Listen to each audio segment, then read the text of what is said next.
Welcome to Green Cities Lecture.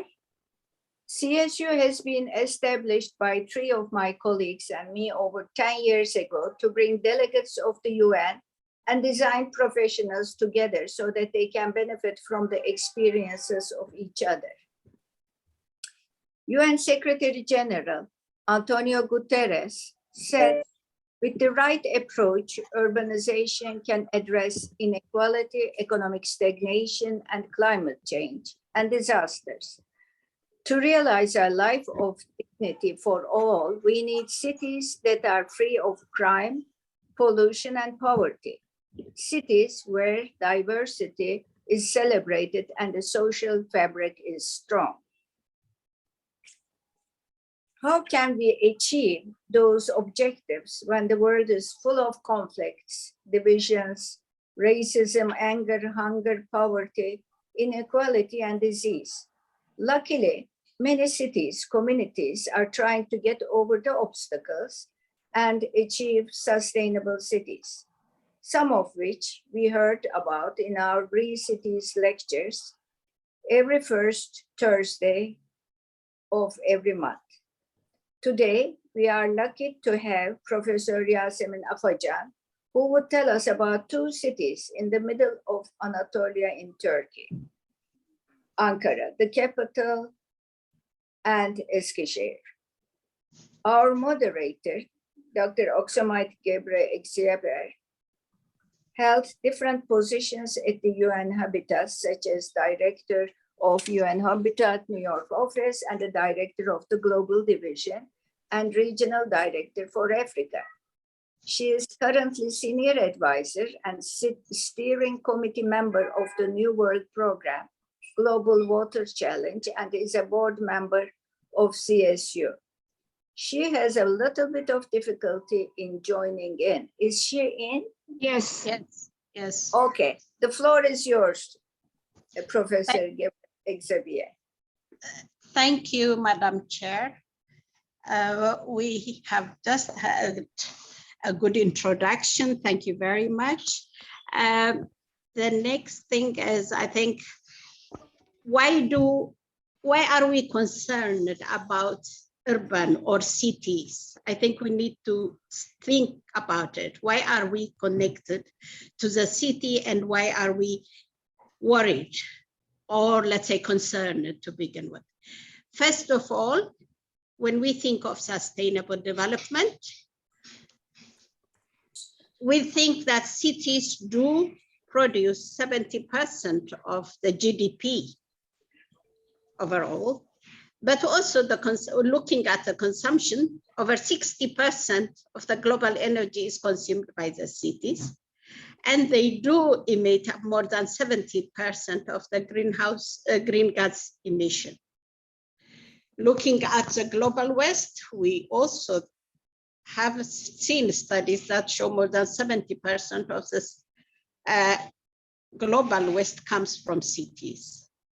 But at the same time, if we look at the developing countries, we see that the majority of the city population lives in slum areas, i.e. they are socially segregated. So this high energy consumption, high mobility demand, and also socially segregated city will not take us very far. In fact, it increases our inequalities. Therefore, but the good thing is many cities and local authorities are also doing a great job. And today we shall hear the best practices of Eskisehir Urban Development Project and also a sustainable inclusive Ankara, as was earlier mentioned by our Professor Yasemin, whom I will introduce immediately. Professor Yasemin Afacan received her PhD degree in the Department of Interior Architecture and Environmental Design from Bilkent University in 2008. After working as a lecturer at the Queen's University of Belfast School of Planning, Architecture and Civil Engineering, she joined Bilkent University Department of Interior Architecture and Environment Design in 2011. Dr. Afghan is the department chair, faculty member of the Neuroscience Graduate Program, Vice Director of Graduate School of Economics and Social Sciences, and University Senate member. She has published more than 25 papers on sustainable design and age-friendly environments in reputable journals, won Outstanding Young Scientist Awards, and serves as a board member of the International Society of Grenotechnology. Here you have the floor, Madam. Thank you, Oxomite. Welcome all. It has been my pleasure to be here and meet with all of you. I have been working on sustainability in architectural design and older-friendly built environments since 2002. And why these topics are significant for our well-being is that our planet is overpopulated, and the UN predicts that the world population will reach 10 million people in 2057. So sustainability of cities is the primary concern of the modern world, as Oxomite said. However, the bigger danger lies with implementing local solutions and incorporating sustainable development in nations' urban development strategy. So I will show the world map, and the green ones are the carbon footprint of buildings in cities. So why cities are significant is the reason buildings are responsible for global emissions 1/3.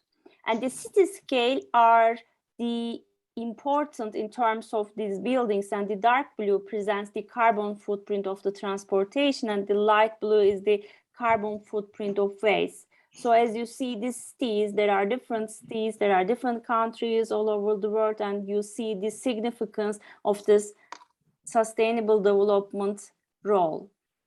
And in this presentation, I am going to present 2 exemplary and successful efforts in Turkey to overcome this urban challenge. And first is the Eskisehir Urban Development Project, a sustainable project at the scope of environment, tourism, and culture. And second, a sustainable and inclusive urban development park project in Ankara. This is a project, the second is a project, a conceptual project resulted from the collaboration between Turkey and Sweden, which considers urban living lab methodology as a new platform for experimentation and citizen participation to design green and blue-based nature solutions for sustainable and inclusive urban environments. So let's begin with the Eskisehir. First, I'm going to define Eskisehir, which maybe you don't know. Eskisehir is a city of which population is expanding rapidly because of its socio-economic, cultural, and education and environmental aspects. It is in the northwestern part of the central Anatolia. And according to Turkish Statistical Institute, Eskisehir's population has grown from 600,000 in 2000 to 860,000 in 2017, and rate of net migration became 12% in 2017. So there's a big people inflation in Eskisehir. Therefore, in Eskisehir, there are 2 projects, and the project is composed of 2 components. One is Eskisehir Tram System, and the second is the Eskisehir Porsuk River Rehabilitation Project. If we begin with the component 1, so since the population, as I say, increased over the years, it has brought with an extensive presence of cars and other vehicles, so a growing urban traffic congestion.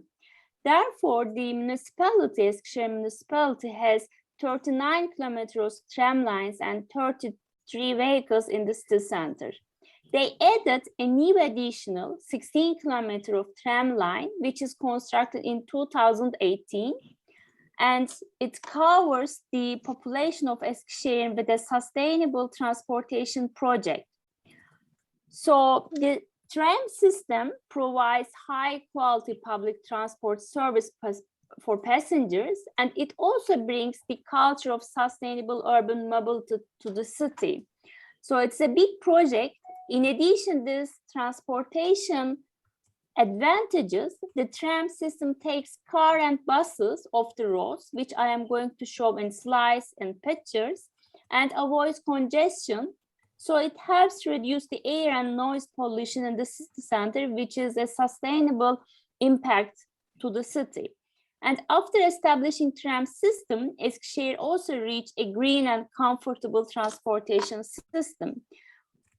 So why I am saying this? Because the aims of this transportation master plan can be summarized as follows. It shortened the time spent for transportation, first of all, which is very important. In our country, it is also important where fuel is scarce and expensive. Using electricity for transportation reduces the amount of fuel needed to transport. It also increases the transportation choices and decreases the cost of urban transportation, as I said. It also increases accessibility for people, which is social part of sustainable design approach. So it is also important in terms of political or economic sense, because after the tram project, property prices close to tram stations and stops have increased by 2 times. Also, new job resources in the building and civil engineering sector have been created by the construction of East Tram, which is the economic aspects of this development project. And parking space demands has decreased since tram system has directed people to use public transportation and reduced the usage of private cars. You see the tram passes just in the city center, which I am going to show more images in the next slides. And therefore, cost of constructing parking areas has been also reduced. So this is the tram system. You see, this is the river of Porsuk River, and it is the heart of the city. To achieve these goals that I mentioned, the project was considered that the public transportation system must have been enhanced by planning a tram system that is integrated with the existing rubber-tired public transport system, which is very costly. And it is convenient with the city development plan. So the municipality achieved this in the manner they constructed in 2002 and put into operation in 2004. And this is also important in terms of, this is the Turkey's first transportation master plan by the universities.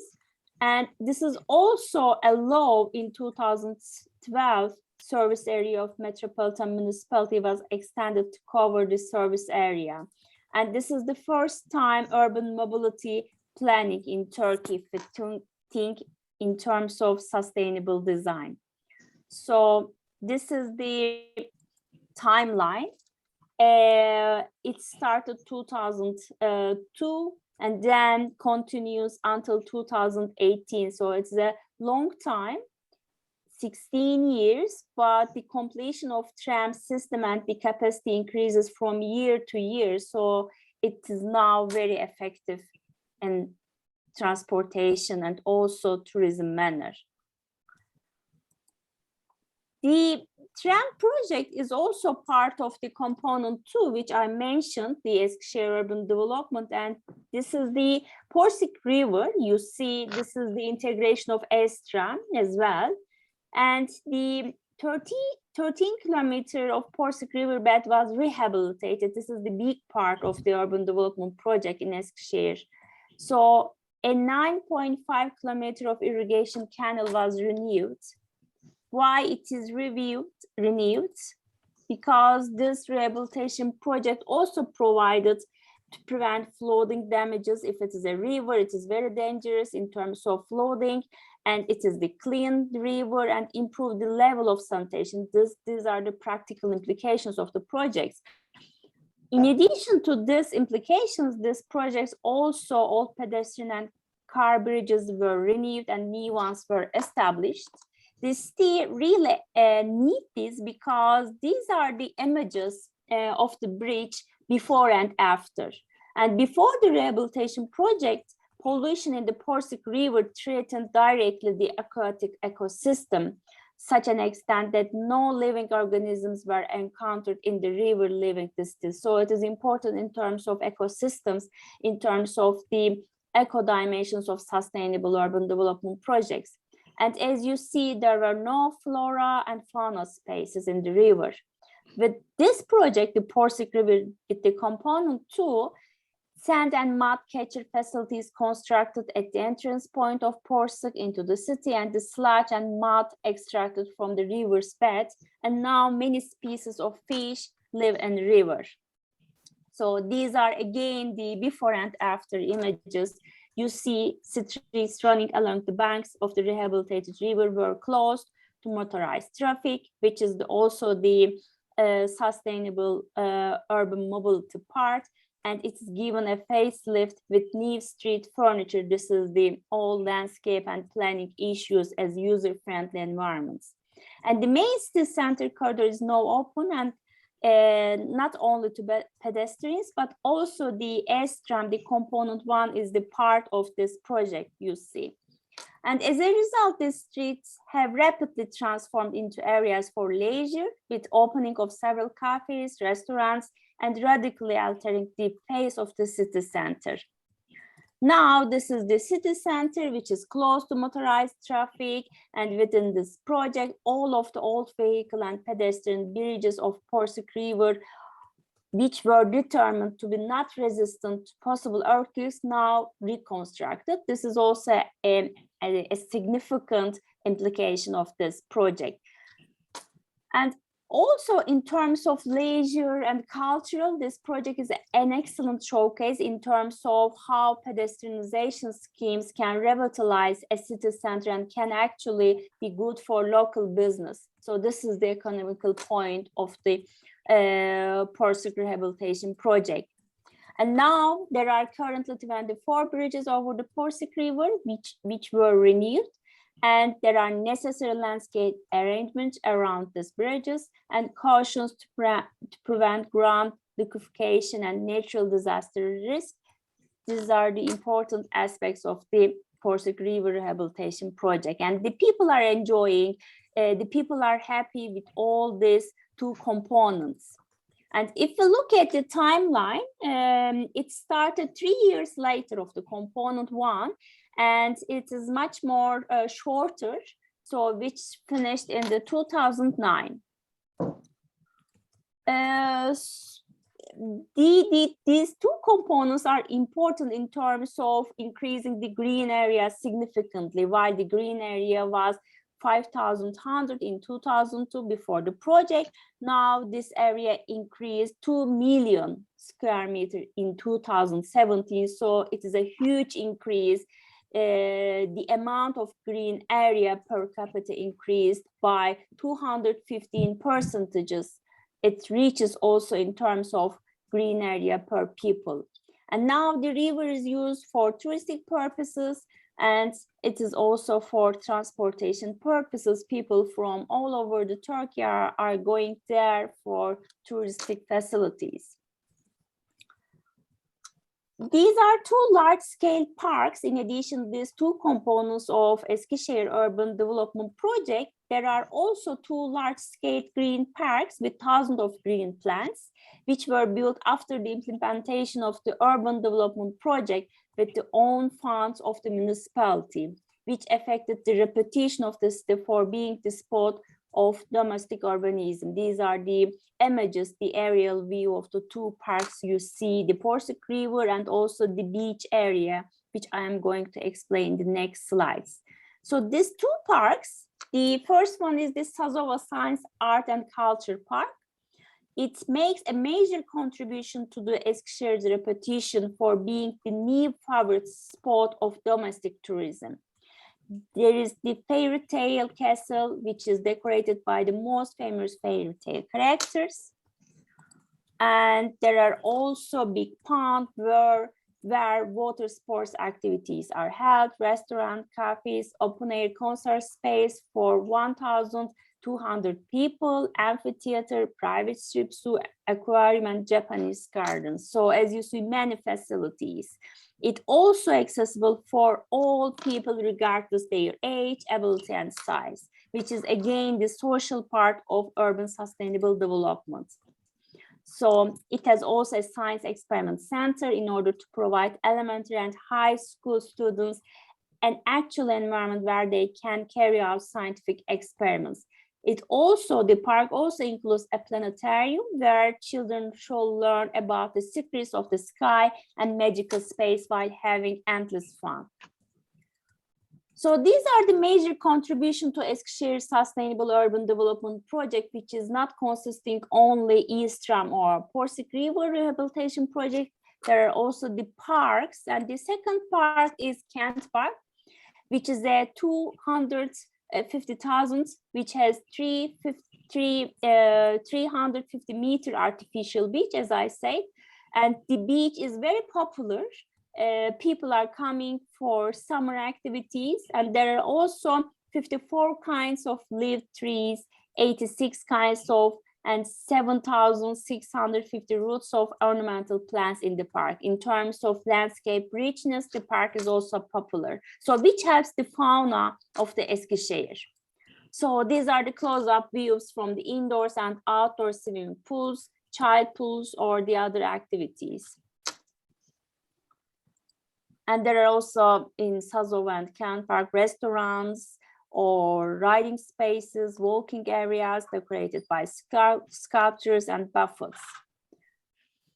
So what are the sustainability impacts of this Eskisehir Urban Development Project? We have economic, social, and environmental impacts, which made Eskisehir more livable, clean, and modern, while still maintaining a sense of tradition and ancient values. This is the most challenging part, which I have already said at the beginning of the slide, to join the nation's development roles for sustainable urban development projects. And Eskisehir also became an attractive point, not only in Anatolia, but also in all Turkey with the developed city tourism. And from all cities of Turkey, domestic tourists came to Eskisehir to see the new modern city via tourism agencies. And not only domestic tourists, but also foreign tourists prefer Eskisehir. So this is the first part which I presented the Eskisehir. It has many components. Now I would like to pass and to use the time efficiently the second project, which is much more local, but it is also important in terms of implementing a city lab methodology. So this second project, which I am going to present, is a sustainable and inclusive urban development park project in Ankara, which is the capital of Turkey.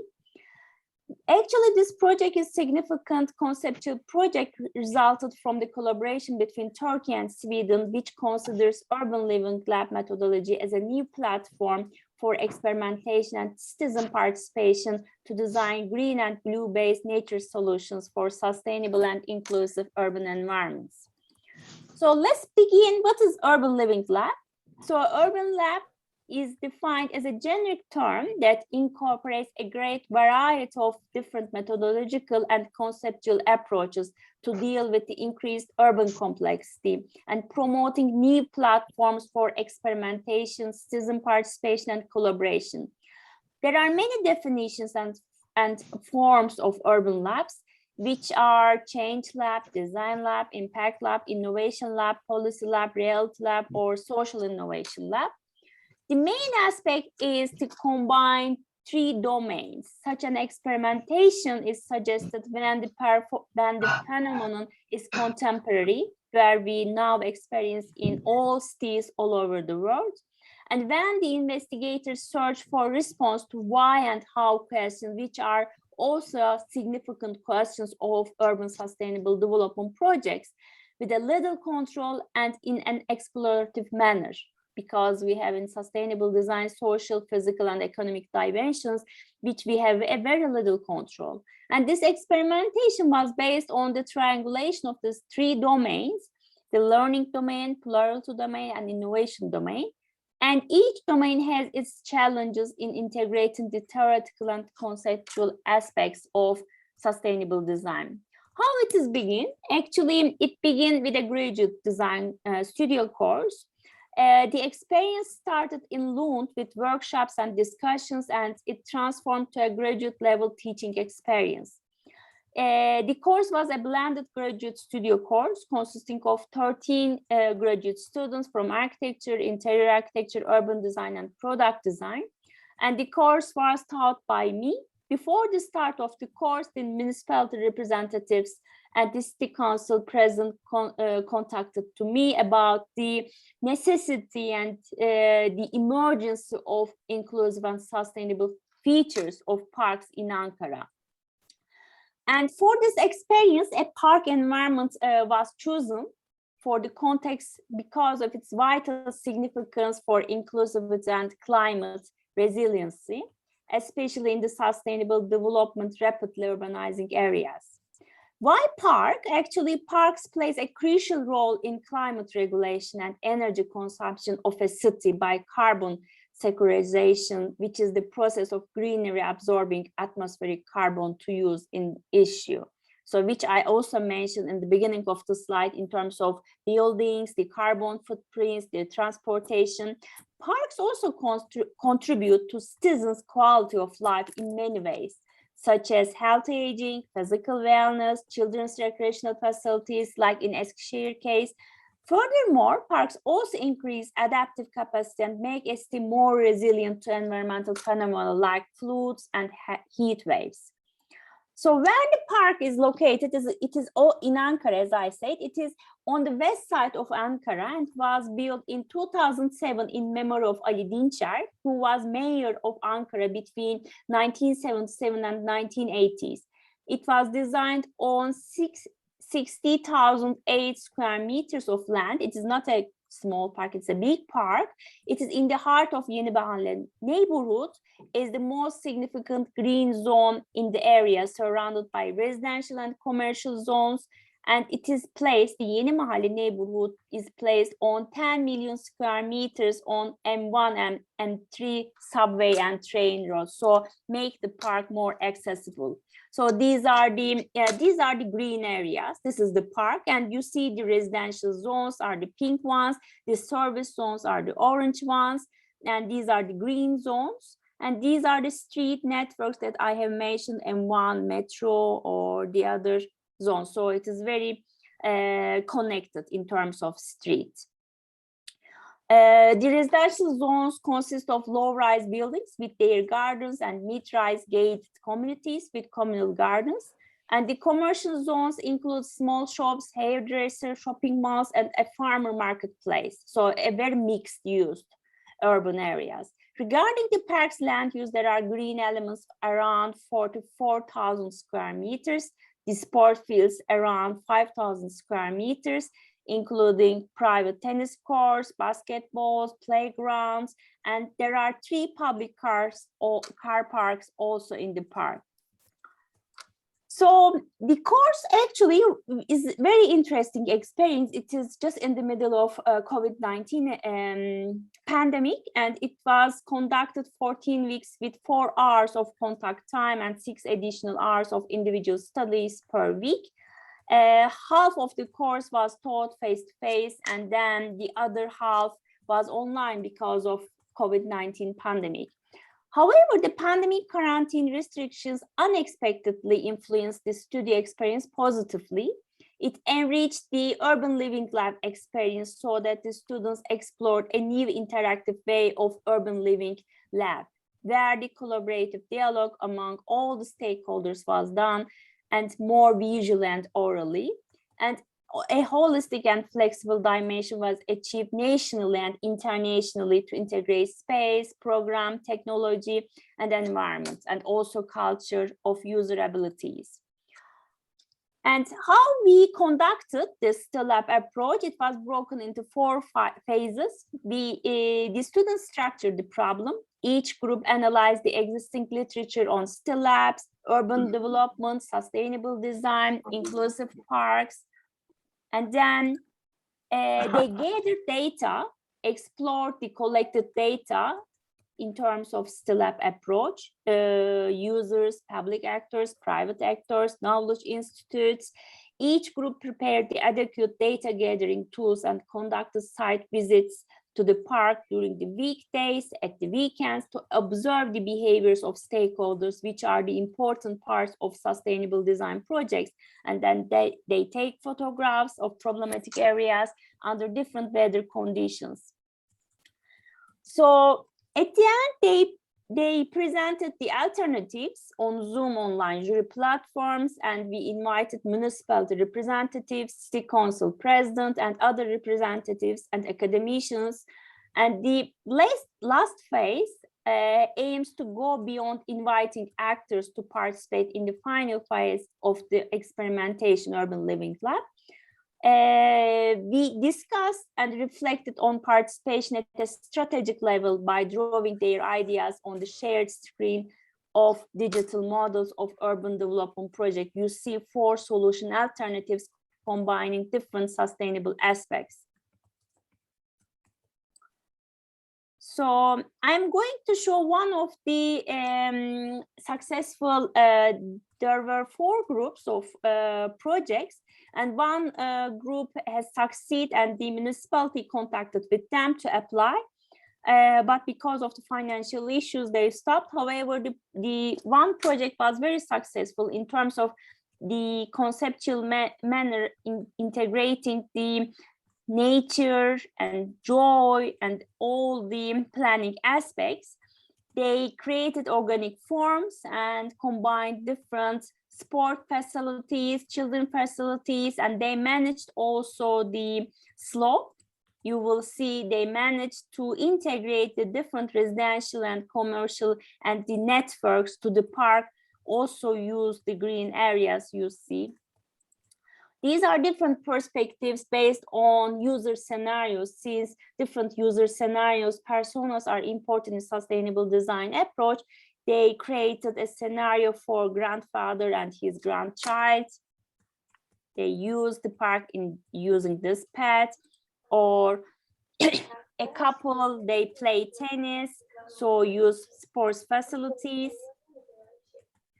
And the others is the 2 friends in a wheelchair, so it is the inclusive part of the sustainable park project. They created also different activities for children with different abilities, sand pool or balance parkours for hearing disability children, or different mobility disabled people. These are the sections showing the richness of visual and acoustic sensory elements. These are other perspectives integrating the greenery and the network of the maps. And the other perspective for amphitheater or the sustainable physical design with LED lighting. These are the other images. Children are also important in sustainable urban design projects, as well as older adults and the disabled people. So these are the other close-up views of the park.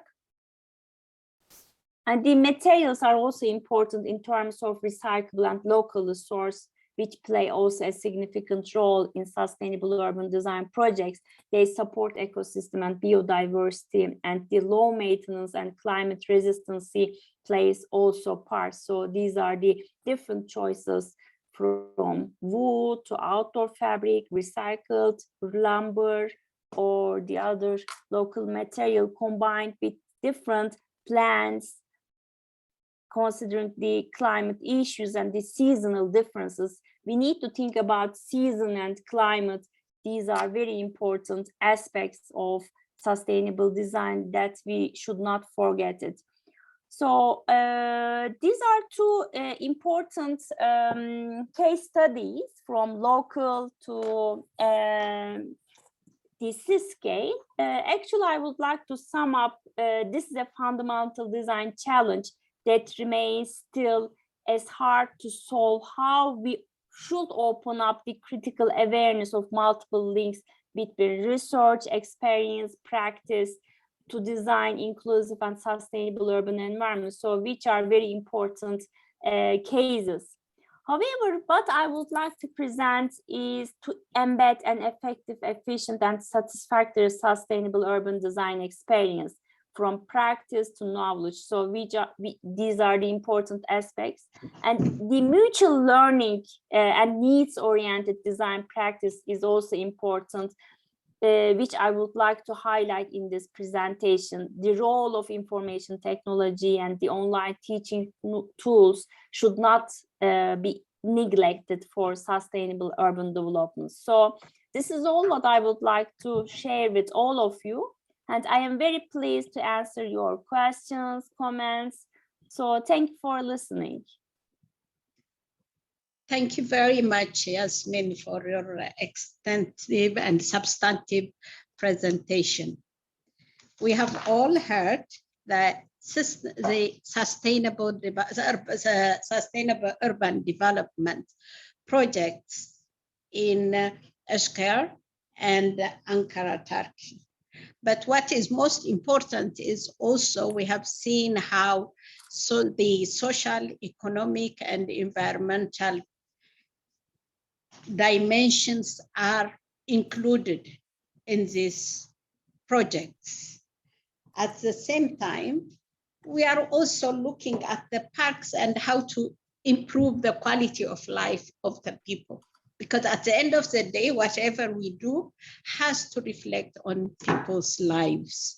So I wouldn't like to summarize again this substantive presentations that we already have.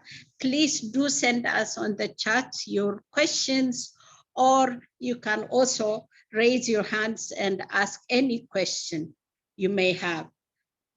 Thank you.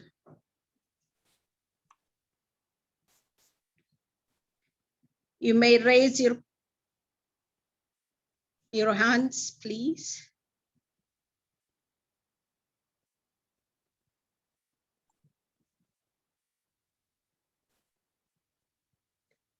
Biaza, Yazici, is it a question? Yes. Yes, please.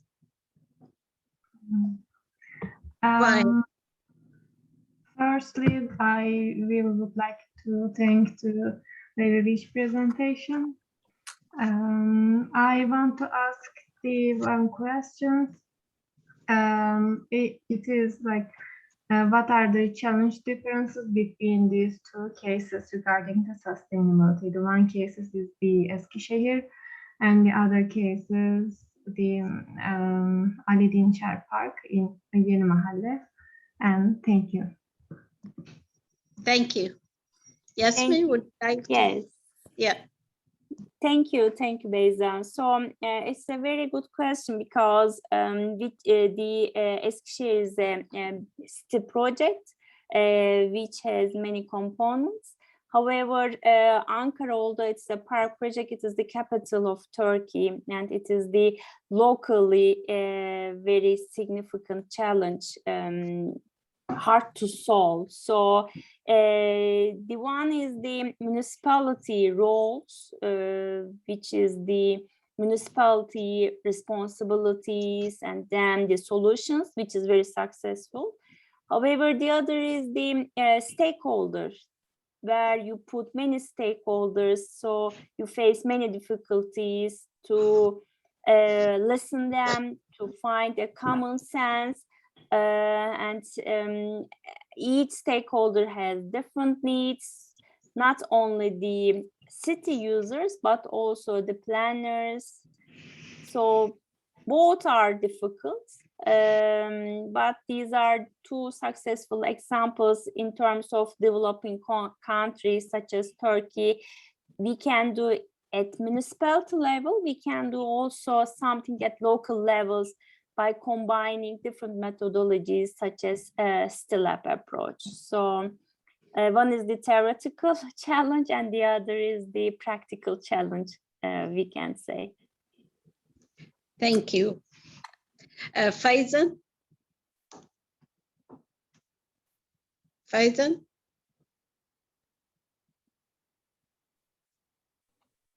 Actually, Yes. my question.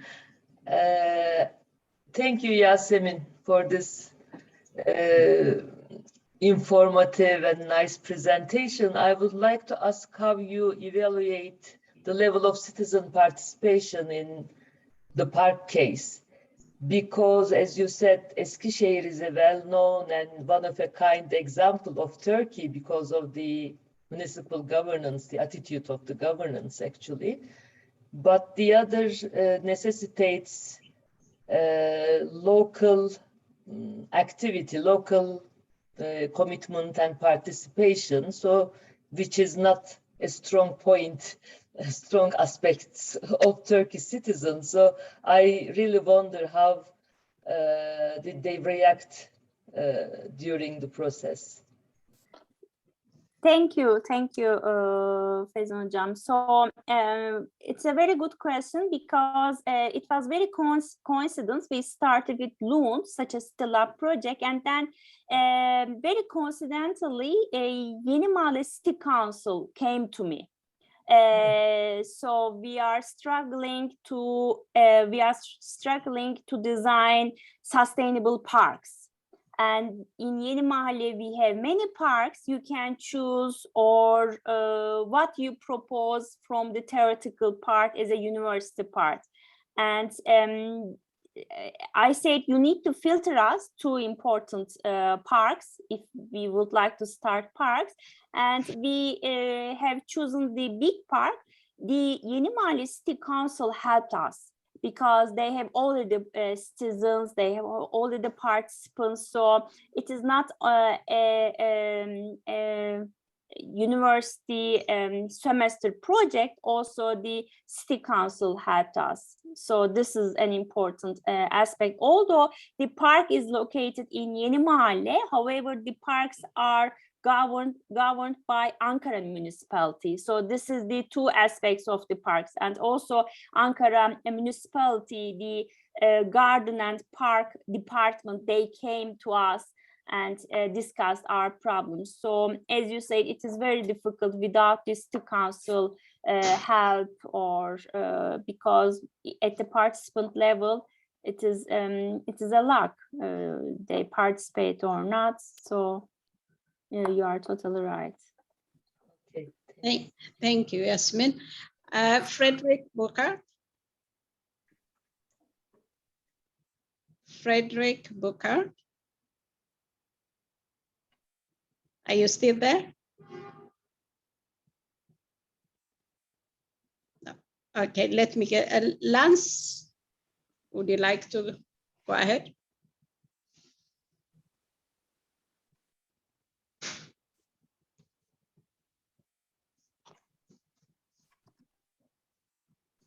Lance? Yes, thank you, Aksamite. I was interested in knowing, in these various projects that you have done, all which deal with really the larger urban landscape, how and if current events with climate change were considered or are impacting the decisions. From my perch here in New York City, we do very little anymore without wondering what we're going to do about increased water events, increased heat events, lack of resources. And I was just wondering what the climate drivers may have been, or which ones are emerging in the region or the context in which you're working. Thank you, Lance. So it is very popular area because of the climate change issues, and also it is very challenging issue in big cities because urban heat island effect is also very related with the climatic challenges. The two cases which I have already presented is similar climates. However, if we consider different climatic issues, the seasonal differences play a significant role, which we should consider. So as designers or architects, we design different than the planners. However, sometimes we ignore the climatic resistance, let's say. So in that aspect, we need to combine user participation, maybe active research. Users should be active designers, but users which I would like to say not only the users of the urban areas, but also different stakeholders. So different stakeholders, municipalities, politicians, or the from many disciplines, psychologists. So it is the important aspect to deal with the climate change, urban heat island effects, to use water elements, to use the blue-based solutions. So we don't have one solutions, but to use this as a lab, as an experimentation, which we can control different seasonal changes, and we can have control groups with different user groups and the user groups from many stakeholders. So it's also related with the economic status of the cities, where the city is located in a developing country or developed country. So many parameters. Great. Thank you. Thank you. Okay, Marquis, do you have a question? Yes, first of all, thank you for great work, really inspiring presentation. And I was just wondering that there was an example about, favoring pedestrians and people and walkability over and reducing car traffic, if there was a lot of opposition to that. So in terms of walkability, do you mean, right? Yes, yes. Yeah. One of my research areas are also walkability, and we are researching walkability in terms of many aspects, in terms of healthy urban performance, in terms of carless cities without cars, and also in terms of hedonic and eudaimonic aspects of walkability. So if we combine all the aspects, you are totally right. The East Tram, for example, in Eskisehir, make the street pedestrianized, but also used a public transportation. In the park project, the walkability is also related to make the paths accessible for all people, regardless their abilities, sizes, and ages. So we try to achieve the needs and expectation and demands while you walk, but also you experience different features of the park, such as water elements, such as the kindergarten, such as the support facilities. So walking is not solely walking or solely activating by foot, but also experiencing the different features of the urban environments.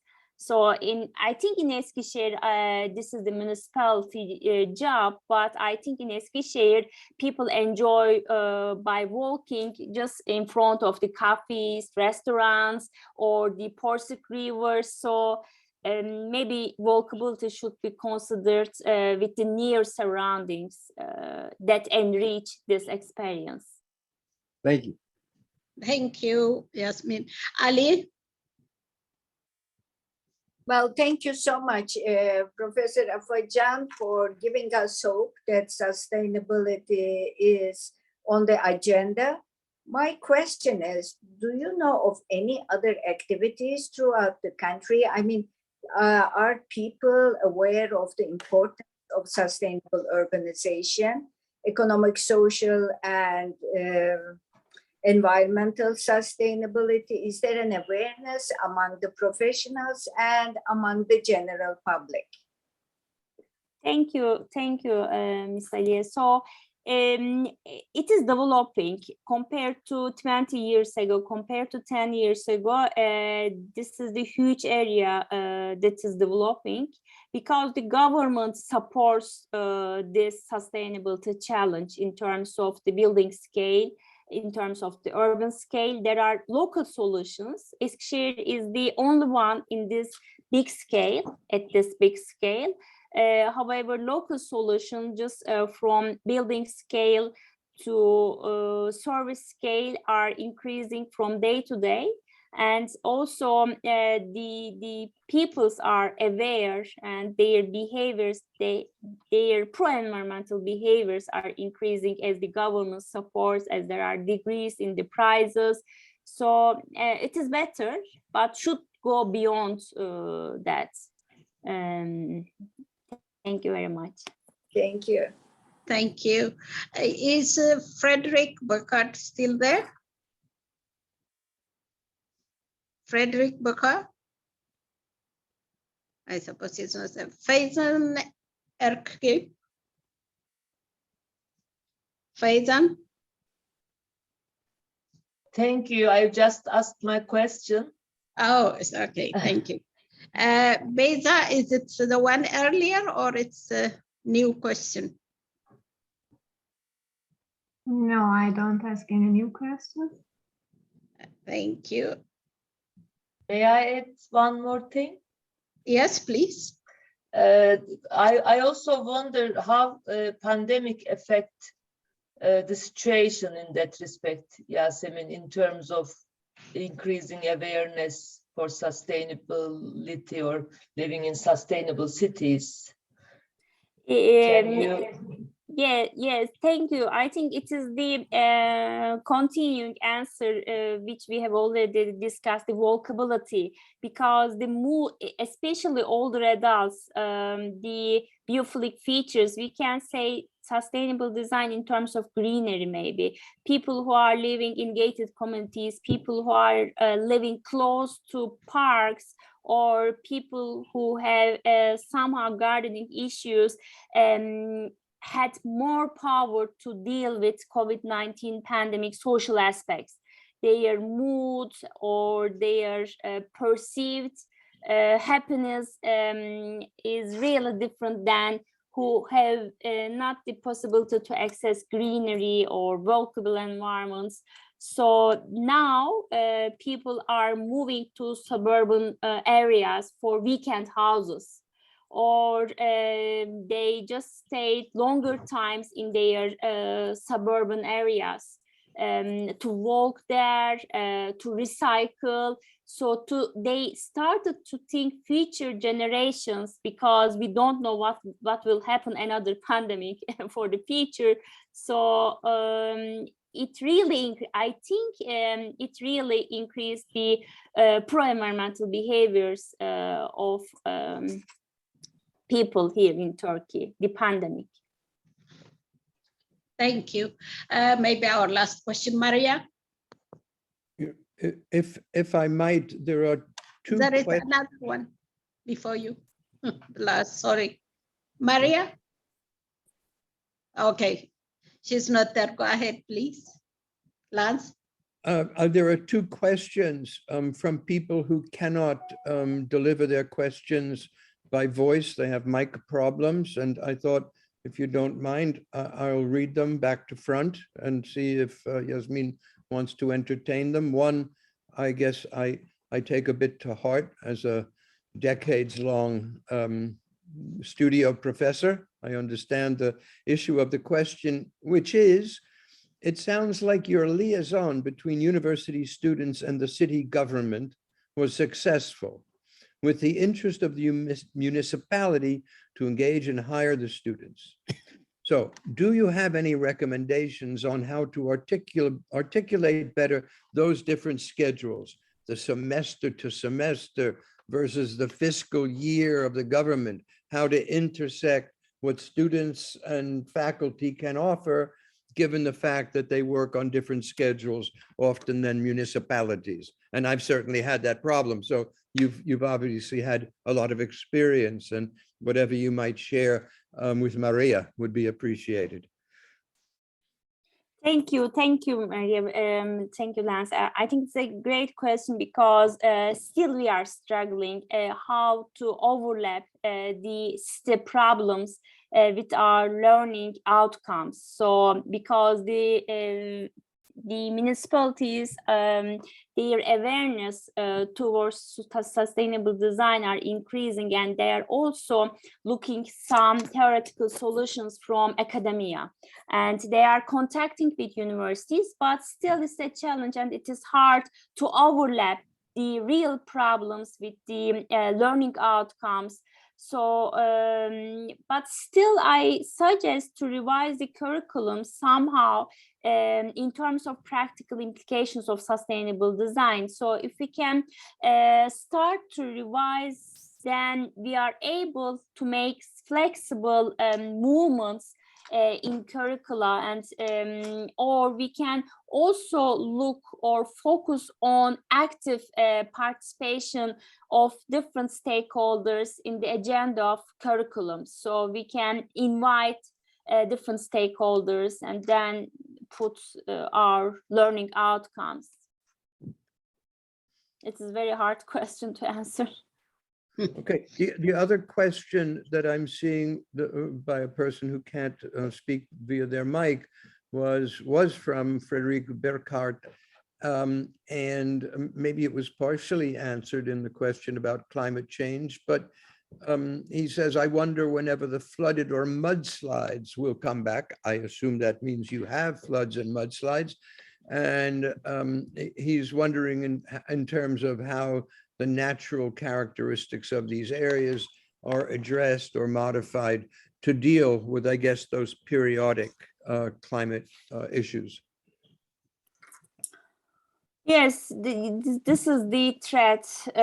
If we have rivers at the city centers, we have many problems still in Turkey. In the northern part of Turkey, we have rivers at the city centers, and we have this problem because of the poor plans, poor master plans. Still, we are struggling. So you are totally right. Yes, it is a big problem still. Because of the rain, because of the climate change, we have more rains. So it is more drastic. Right. I don't see any further questions, We Aksamite. have So one, Öner There is Yurtseven. honor. There Okay. is one. Honor. Professor Afajan, thank you for your great presentation.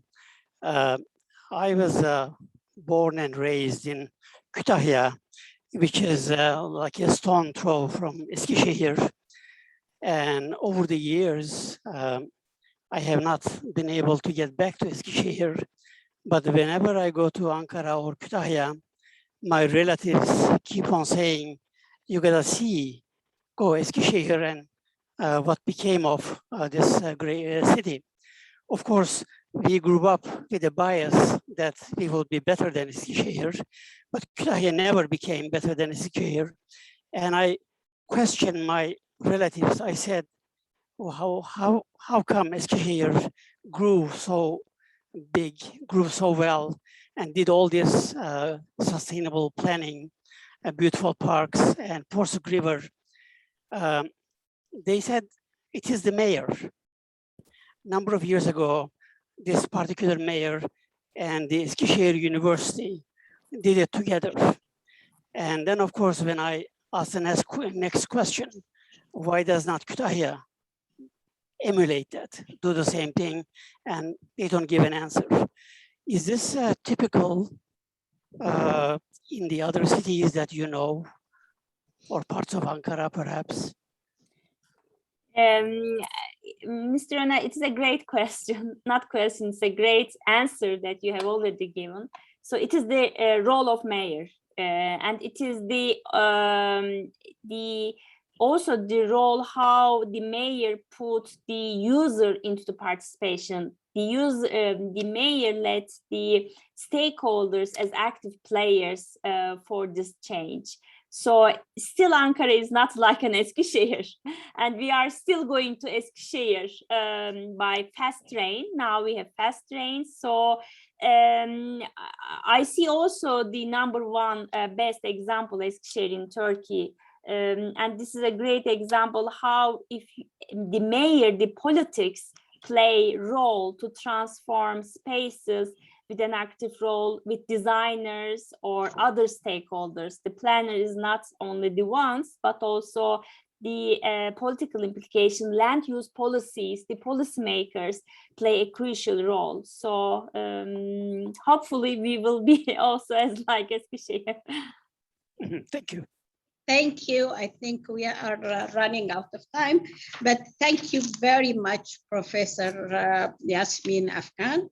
And also thank you very much for all the participants as well as the organizers. It has been a very substantive discussion, especially at the end, it tied up with that whatever we say, whatever we do in terms of sustainable development, leadership matters. Yes. Thank you all. Thank you. Thank you. Thank you. Bye-bye. Bye-bye.